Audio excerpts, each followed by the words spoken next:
Greetings everybody, welcome back to another episode of Serious Curious Adventures in Project Ozone 2 Titan Mode. Been a while since we played, a couple of weeks actually. Lots of different things that prevented me from recording, work related stuff and other things. But I do have enough time now. I had like a week vacation, so I feel a lot better. And decided to keep recording today. Finally! Alright, so what do I want to do? One thing I've been wanting to do is create a auto-crafting system for our applied energistics system, because there's a couple of recipes that will take a little bit of effort to make, and if we can automate these things, that's even better.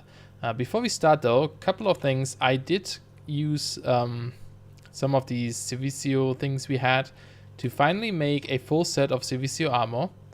And that one was a little bit annoying to make because, you know, you have to go down this rabbit hole of like, I think I made a dark helm and then this and so on, right? So it's it was a little bit annoying, but we were able to make it. The next step though, however, it requires bell suit plates from Quantum Flux, which I haven't looked into at all yet, so that's going to be interesting. But it needs these Quibbit crystals and they need infused diamonds, and these dimensional shards, they usually just spawn in RF Tools dimensions. I think there's a small chance to find them in other dimensions as well. But, you know, if you want a lot of them, which you do, I think, later on, you kind of have to make a RF Tools dimension. So we will make that eventually, but not today. And then last episode, I think, was when I did the big derp with our portal to the dimensional world. And I actually went back to the Erebus. I tried to find another Antlion Overlord temple, but I probably spent an hour flying around in all kinds of direction. I found a bunch of these deserts where they spawn. Unfortunately, I did not find any, so I cheated one in. You guys seem to be okay with that, most of you, so, you know. There it is, yay! That was so stupid what I did last time. But we do have the portal now, so let's actually go check it out. I think you have to, you have to press shift while you're standing inside the portal to actually go through. Kind of cool, actually, so you don't like accidentally walk through it, I guess. But this should be just a normal flatland world, and basically there's gonna be a normal origin here. I'm guessing. I hope so. I guess we can quickly check even if I just I have to go one lower. Oh, still, yeah, well, there you go. There's some ore, only salt. Oh yeah, we can teleport this back. Need to use this bag. One of the reasons why I want the auto-crafting system is because I want to make the wireless terminal for our AE system, the advanced one that actually lets you use them across dimensions. And just, you know, it needs a few things that are a little bit annoying to craft, so it would be cool if we have this. But yeah, as you can see, you know, ores. Stupid normal ores. Maybe, I don't know if we can find dimensional ore shards here. That would be pretty useful, but again, it's probably not going to be a lot if we find any at all. So, but we can explore this later. We can just oh, these artifact towers generated too. We can just bring our digital miner here. I don't know if this one is more efficient than the deep dark. I don't think it is. Ooh, chance cube. It's a witch. Oh, it's lots of bats. Wait, are they aggressive? Almost look like it. Goodbye, witch. Oh, actually, I shouldn't have done that. Happy Halloween! Because I do need a witch for something later. Oh well, we'll get a new one eventually, I'm sure. Let's just quickly check. Yep, need some of these dimensional, what do I call dimlets? There should be another item in here. I wonder if you can find a good artifact. Stop it. I guess it should be... maybe it's in the other tower, actually. This one doesn't have one of these blocks, though, that repairs the tower. It must be in here, then, right? There it is. What are you? A breathy stone trinket of excavation. Water breathing when inflicting damage. That's very strange. A health boost passively plus 2.5 hearts. That is pretty good. We immediately get the hearts. Can we... That doesn't go in any bauble slot, unfortunately, I guess. Unless it has to be empty first. No, I don't think it does. That's unfortunate because we could just... Yeah, I guess I keep it on me. few more hearts is good. By the way, maybe you have seen my 1.10 modded series. I installed a sky there called the Halcyon Days or something. And I decided to install it here as well because I really love it. It looks so dramatic or something. It looks amazing in my opinion. So I disabled the Garden of Glass stuff, and I chose this one. Although, not although, but also, is it worth it to actually wear this armor right now? Because if you look, it says it has 96% damage reduction, which seems pretty good to me. Actually, I should use this helmet. This one has saturation, so we might not even have to eat. I don't think you can infuse these at the moment. I don't think that's implemented. But with this equipped, we shouldn't have to use our wing. Yeah, we can just use the armor itself. And we are still purple, so that's cool. Maybe I'll use this one. I definitely should enchant this one as well. Another quick change is we will need a lot of, what are these called? Dense cables from Applied Energistics. Speaking of channels, I guess they will be useful, and I'll explain why soon. But also these covered cables here, if you want to make them, they all need wool to begin with, and I don't currently have a good farm, or any farm in fact, set up for getting some wool. So let's fix this real quick. Let's break out this. I need to make a rancher from Mind Factory Reloaded. Okay, there's the rancher. And I will power this one with a windmill for now. So we do it like this. We put the dynamo down there, and then we just need a conduit and hook this all up. And we have the chest right behind here. And we put a diamond on it because I made these private now so that we don't confuse them with other ender chests on the server. And we put down the windmill, and that should give it power, right? Yeah, we can see the sheep is already sheared. That one is. And this one doesn't have a huge range. In fact, do I have my sledgehammer? This one currently has a, what's that, 4x4? 1, 2, 3, 4, 5. No, it's a 5x5. It looked kind of weird to me. But I made an upgrade, so this is a 3 range. Oh, you can't upgrade these, huh? Alright, that will do it. So I just made this a little bit smaller. I left some of these gaps here. They shouldn't be able to walk through them. I think they're 1.5 blocks high. But this one will prevent grass from completely disappearing. Like if they eat all of this somehow, if we have like a ton of sheep maybe in the future. Although this one didn't go away at all. Maybe it regrows fast enough. But just in case, it has like a way to regrow back into this room. And also placed this animal trap here the other day, but it's not that great. Alright, and now we are getting wool automatically. So that's awesome. That will just run over time, hopefully not spamming our system completely. It's probably okay. But let's look into auto crafting. So let's go to Applied Energistics. For auto crafting, we need a couple of things. First of all, we need these molecular assemblers. These are super important if you want to craft anything. These are the things that actually do the crafting for us, in fact. I'm gonna need a lot of these, but for now I'm just gonna make a couple, and then I'll use these to make more. So then we also need interfaces. Do we have any by any chance? We do not, so let's make a couple of these. I need more of these cores. I always need a lot of them, and that is definitely something I will try to autocraft soon. We're just gonna use one for now. And we also need a crafting CPU. This is like the logic that does the crafting for us, kinda.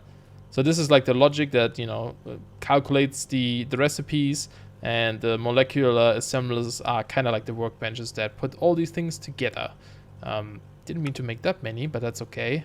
And then, so we need some of these here. Depending on what size you use, like you have 1K, 4K, 16K, the higher it is, the more items you can craft at once, which is super useful. I would also like a crafting thingy-majiggy here, so I'll make some of that.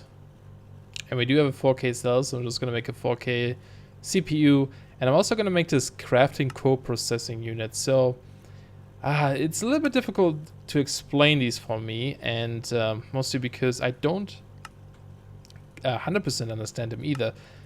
What they do is they allow you to craft simultaneous or multiple recipes at the same time. However, it's not always quite clear to me what like the exact numbers is, like by how much it increases it or whatever. So I'll just make a bunch and then I'll use them. And we will also need a bunch of new cables here. So you can see these normal flux cable here, either the smart cable or these normal flux cable that we just made. And I didn't grab them for some reason. Wait, where did they all go? Am I? Oh, there they are. For some reason I couldn't see them. Yeah, these smart cables are the normal flux cables. They can hook up 8 different channels. You can see these stripes here, right? Here I can even zoom in. Whoa! We have these 2 colorfuls here right now, then these 2 black, and then these 4 cyan at this moment. The color ones, the colored stripes mean that this is a channel is being used up on this cable. The black one means these are still free. So we have the cyan also here are kind of lit. So we actually are using 6 channels from this cable already. So if we would hook up, for example, the interface, you can see the 7th one turns on there. And then on this side, you can see we are using 1 on this side, right? So you can kind of count how many things you're using. The same over here if you want to see how it looks like with less. So there's only 3 on this side. And then, you know, it keeps going down less and less because there's only 1 device here. 1. And then you meet the second device here. Now you have 2 channels and so on. There is a way to get more channels though, and that's the dense cable here. I started over my own word there. So these can transfers 32 channels at once. All right, there we go. I did it. I made 2 dense cable. Terrible. Took way too long. Okay, so we have these. Did I use up all my flux cable? No, we still have a few. Also going to grab off some of these. We still have a few, so we can make more. But if I would remove this one here, for example, and I put a dense one next to this, you can see it's quite big. And this one is 32 channels. So it's only 1 stripe now because each stripe on this, I think, is 8. No, I think each stripe of this is 4 channels because it's 32 and it's only 8 lines in total. The only downside is that you cannot hook up machines directly to dense cable, I think. Although it's telling me in this case it works. Oh no, I think it's just like if I use like export buses and stuff, maybe this works, I'm not sure. But yeah, usually you just use these to have like a long line and then you kind of like branch off from each side. Because like this is going to be 8 channels, then you can have another 8 up here, another 8 up here, and another 8 up there, right at the bottom.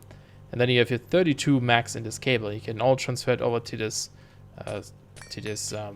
controller. And each face of this controller can hook up to 32 channels. So technically, or actually if you use the normal cable on a face, you're kind of wasting a lot of like potential channels on this side. Because you could use 32, right? But you're only using like 8 if I do this. So it's kind of something to keep in mind. And the way this is set up here right now is completely terrible because we can see we have like a bunch of things stuck to each side and they all take up a channel and they're wasting lots of different channels that we could potentially use.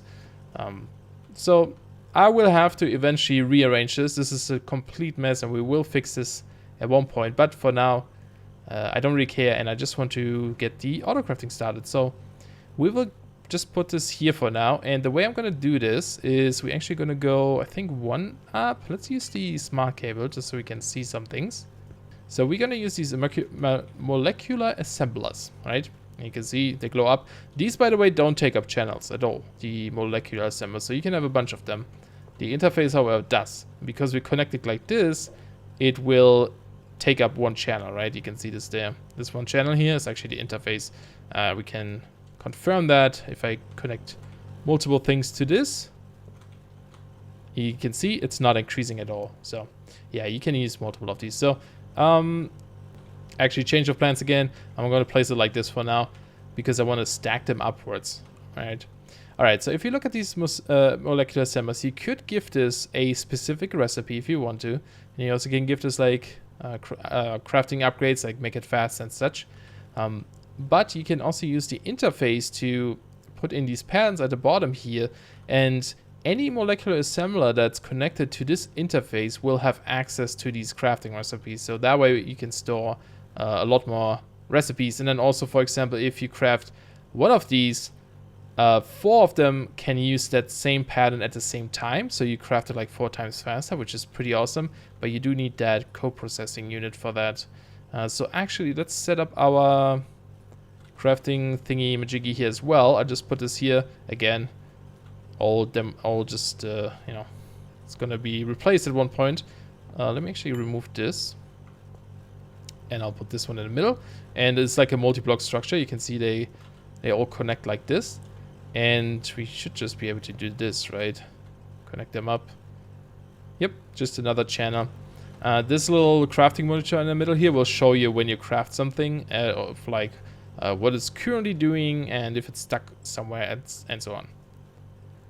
To actually get the patterns now, actually I should have left this here. We need the pattern encoder, or we need the pattern terminal. There's also an encoder actually now. Let's look at this. I don't know what the difference here is. This is from the AE2 stuff mod.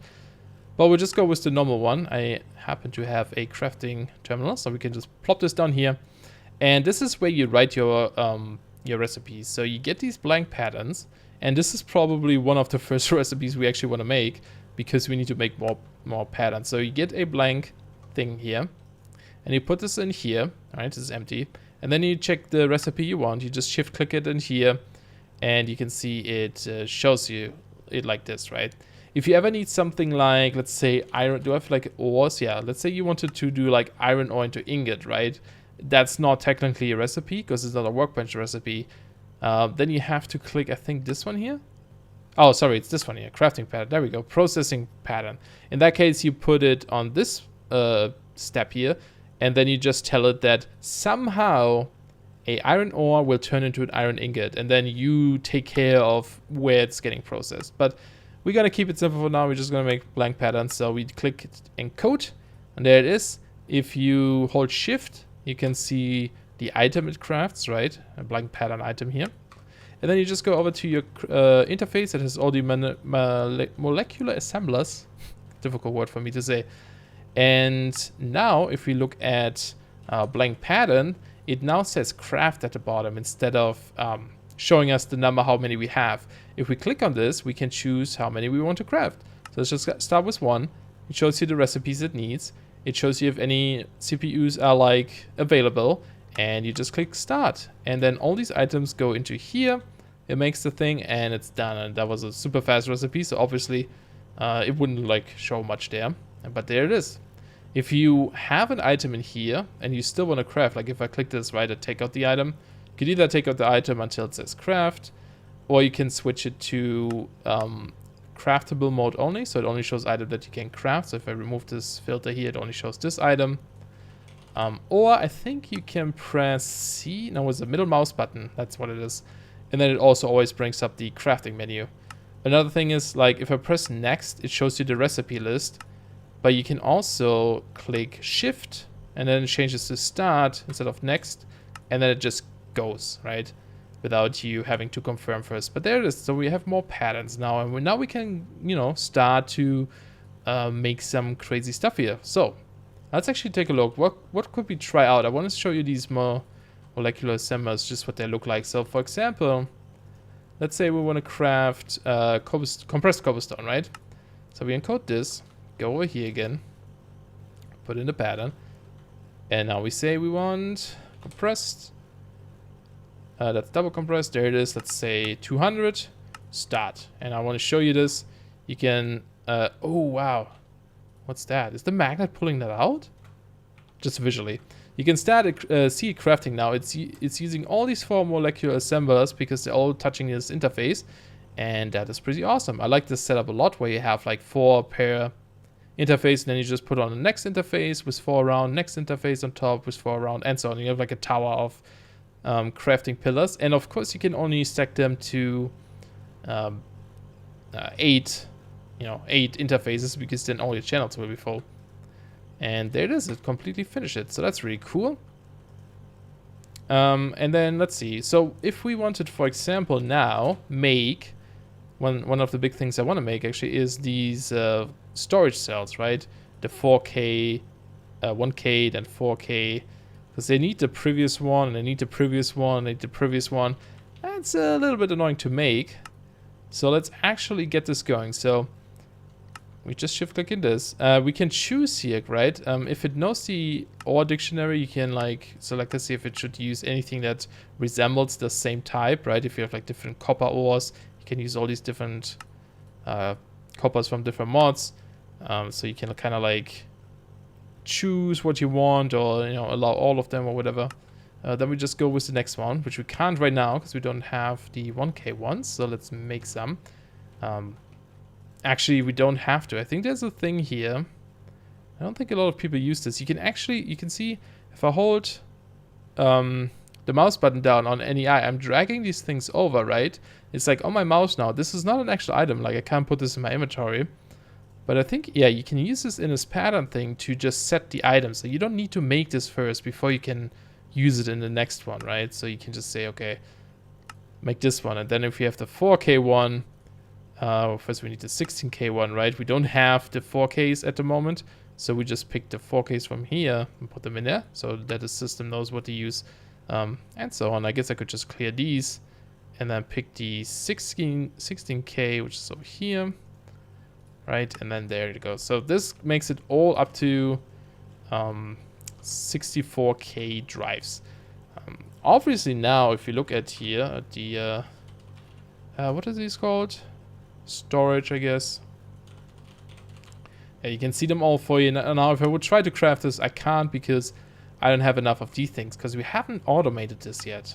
And because this isn't just a simple terminal crafting thing, it will be a little bit more difficult to get this going. But I could probably make a 4K run, right? Just click start and bam, we have a 4K one. So that's so much easier. That will save us so much time in doing things, which is amazing. Depending on your design of like your crafting stations here, you run into a problem where now, for example, I can't access my interfaces in the middle here because I've surrounded them with blocks, right? So I could either break this and then access it, but there's actually a better way to do this. If we get one of these terminals, I forgot the name of it. Is it interface or something? Storage monitor? No, pattern terminal. Interface terminal, right. This guy, can we make this? No, we need an interface. No problem. I made a recipe for that. Bam. We have a interface. This one is really cool. Because this one shows you every single interface on your system, right? So we can see we have 3 interfaces that are currently connected to molecular assemblers, which are these 3 here. And so if you wanted to put a pattern here, you just can do it in here now. And we can take them out as well. So we don't have to physically access these guys. A good, like way to sort your crafting patterns is actually not put them in a row. Because let's say I want to make a 64K pattern, right? It will have to make this one first, and then it makes this one. And while it's making this one, it cannot make this one because the same assembler row is busy. So it actually makes more sense to kind of split them up a little bit like this. So at the same time, these 3 can work at the same time, right? So it's a little bit more efficient to kind of spread out your recipes like this, so you can actually do this a lot faster. For example, the pattern requires these annihilation cores and formation cores, which are these 2. So it wouldn't make sense for me to have one assembler make them all. It's much faster and efficient, I guess, to have 3 different molecular assemblers to work on that. So that will make this a lot faster as well. Let's see if we see the difference. Probably not, because it's like already super fast. But another thing we want to make is probably speed upgrades. And we just put them in here, recipes for them. First a blank pattern, then the speed upgrades. And we have quite a few assemblers, so we actually they're called acceleration cards. So we actually want to make quite a few, which I probably can't at the moment. So let's just make, how much can I make? Only 4? I think I can only make 4 because I don't have, no, I should be able to make more. There we go, let's make 10 for now. Bloop, bloop, bloop, bloop. So it's not too bad, it's pretty fast. And then these, of course, we just shift click in here. And you can see we have only 2 of them. So we need quite a few of these acceleration cards to just make this a little bit faster. But yeah, hopefully you get the basic idea of how auto crafting in Applied Energistics 2 works. I will probably spend some time off camera rearranging some things, make this a little bit prettier, just so everything isn't just like standing around here. Looks really ugly. I need to start work on my base. And in fact, I was messing with an idea. I moved our nether portal to down here. If we go there, I made this little nether island. Oh, I'm not flying because I don't have my helmet on. I made this little nether island. I think I'm okay with this. It's not like super fancy or anything, but just trying out island ideas. Maybe I want to turn some of these into like floating islands and just move them around and have like different heights. So like you have to like teleport from one to another or something. And yeah, just stuck that nether portal in here. So, you know, it's not just a square portal. It looks a little bit more shaped. Fire, stop it. So yeah, kind of, you know, just was bored and figured I'll play a little bit and try to come up with a design. So I might do something like this for all of our islands here in the end. It's not the design I had planned originally. I was going for more like a floaty space station, but I don't know. I like the ruins and nature kind of stuff lately. So I might just go for that. Ooh, careful here. But anyway, episode is probably super long, so hope you guys enjoyed. Thanks a lot for watching, and I'll see you guys soon. Bye bye. Looks like I have a smiley on my face, on my chest.